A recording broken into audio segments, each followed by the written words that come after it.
All right, so what do you think on Lydian dominant? Lydian dominant.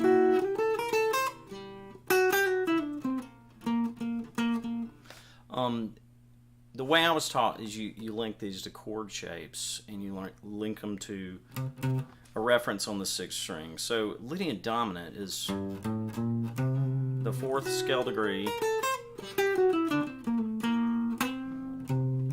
melodic minor, and that's just the way you learn it. You don't think about. I don't think about G minor when I play Lydian dominant because it doesn't have anything to do with G minor in most contexts. When you play C7, it's usually the 5 chord or flat 7 or something like that. It's not. You're not using it. It doesn't have any relationship to G minor other than that's just kind of the parent scale. It's different from major and harmonic minor in that way. So it's really not helpful to think about the parent scale when you're thinking about the harmony. The parent scale maybe just teaches you how to play it. So anyway, if I'm thinking C7, I'm just thinking about the lower neighbor for the fifth or whatever. But that's just something that gets me into the fingering that maybe I already know. So anyway, I know for reg, and this is the way I learned it. You start with just learning, root position for all the chords of melodic minor, and then you work extended diatonic relationships, and that's after you've done 4 inversions of the chord types. You learn to play.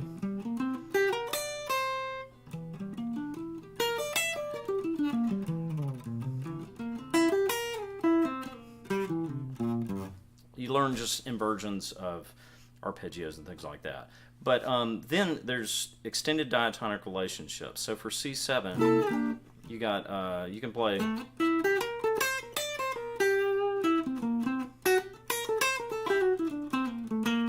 And it's corresponding Lydian dominant mode. Then up a third from that, you got E, the third.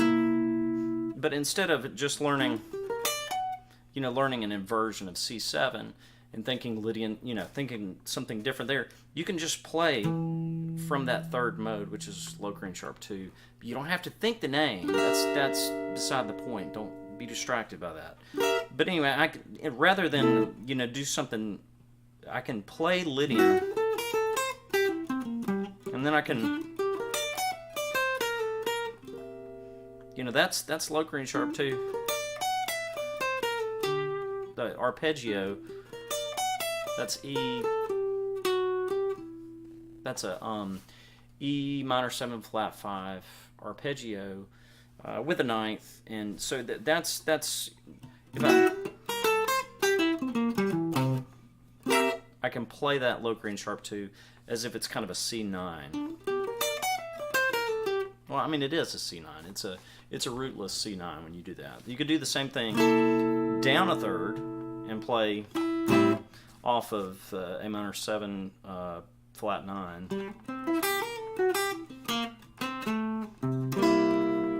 4 C7, and that's extended diatonic relationships, just up and down a third, and you kind of learn those. And of course, with melodic minor, you really can play just about anything for melodic minor, and eventually, that one's probably better fingering than that one.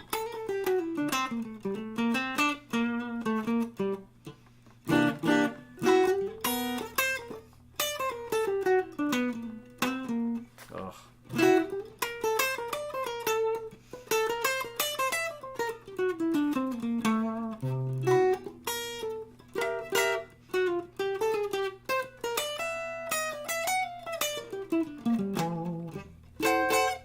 Could do the last one, but anyway, it's the same with all of those. It's the same so don't miss the fact that he's thinking about it from here. So he's just thinking that's a minor 7, minor 7 flat 9 type arc. I'm just using it to target C.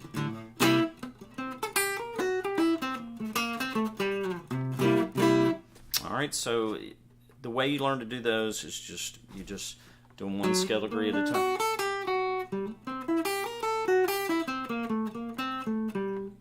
A, then B flat.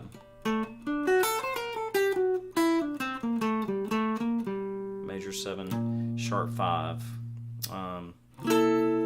Then Lydian dominant, then mixed Lydian flat 13, which later becomes really important for this. Anyway, that's later. Then low Korean sharp 2, and the chord type is half diminished, and then half diminished for the 7th scale degree, which usually you're doing altered for that, but you can also play it over that chord type. That's a half diminished as well.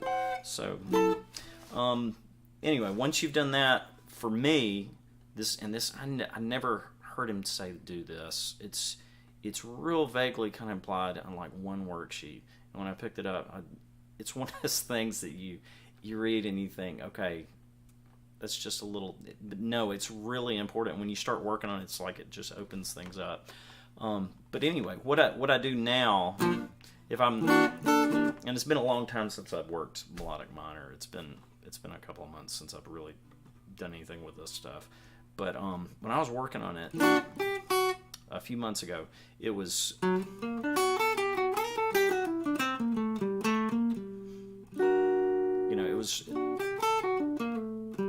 connecting things in thirds, down a third,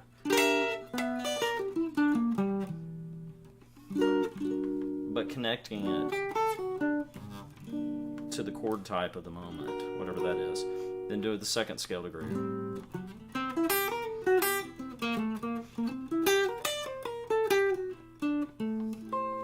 So I'm connecting it down a third,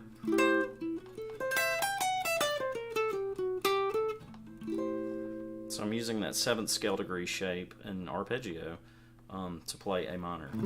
Then the same thing with major 7 sharp 5 at 3rd scale degree, which is Lydian sharp 5. Lydian augmented.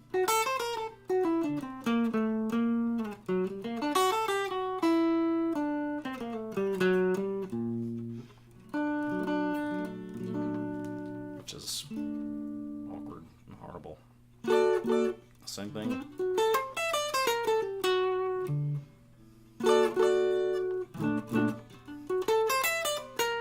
And he always has a rhythmic element to the U.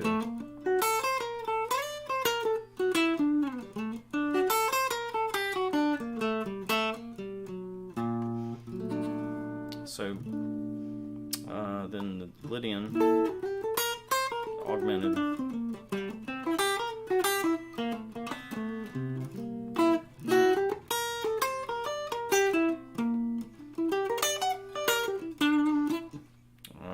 Then 5th.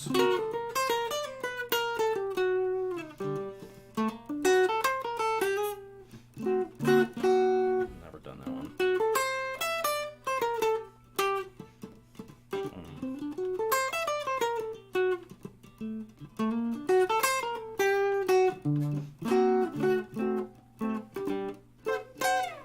And so forth. You can do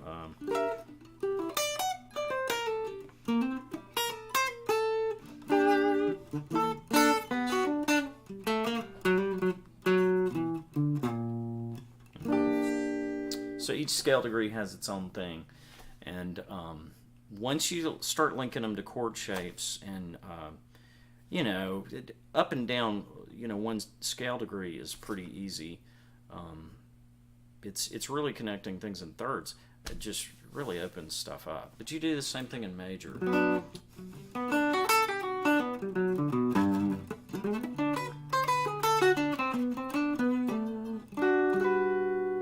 That's I'm back in melodic minor.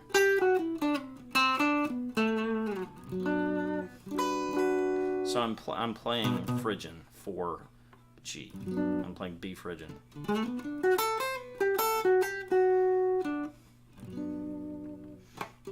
do the same thing, down a third, E minor.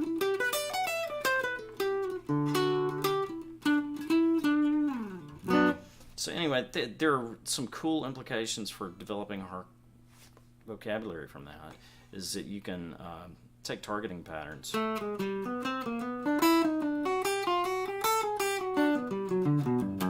And most people would, okay, now do it in 5 positions, which is, you know, I can't.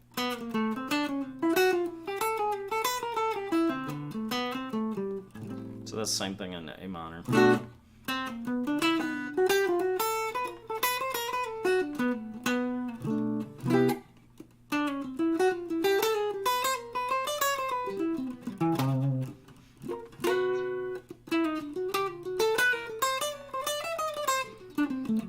Anyway, you do them for all of those, and then the cool consequence of that is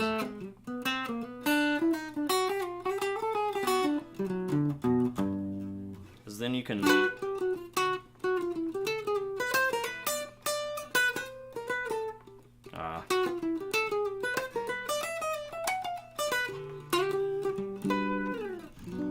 you can play them over each other as inversions of each other.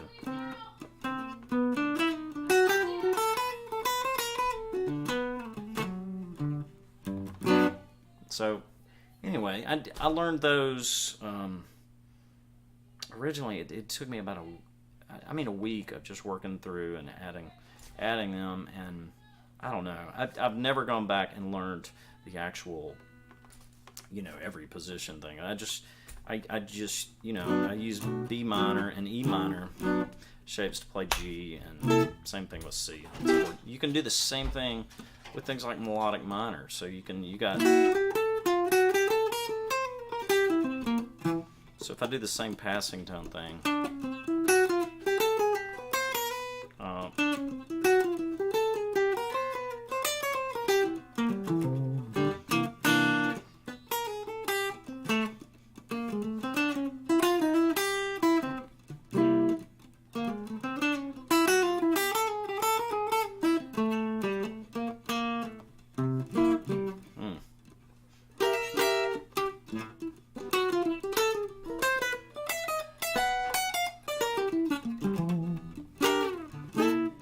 I don't even know if that's a thing or allowed, but I thought it was pretty cool because they're based on the same thing as the major, and you're working from the 6th string patterns instead of trying to think inversions and think from the root of everything.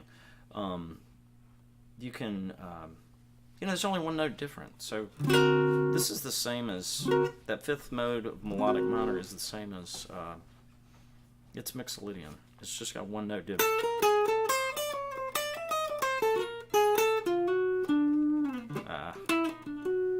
Let's see.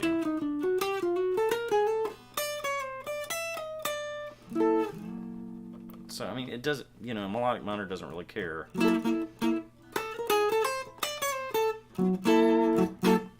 You can play that D. You can target it, and it kind of works for that.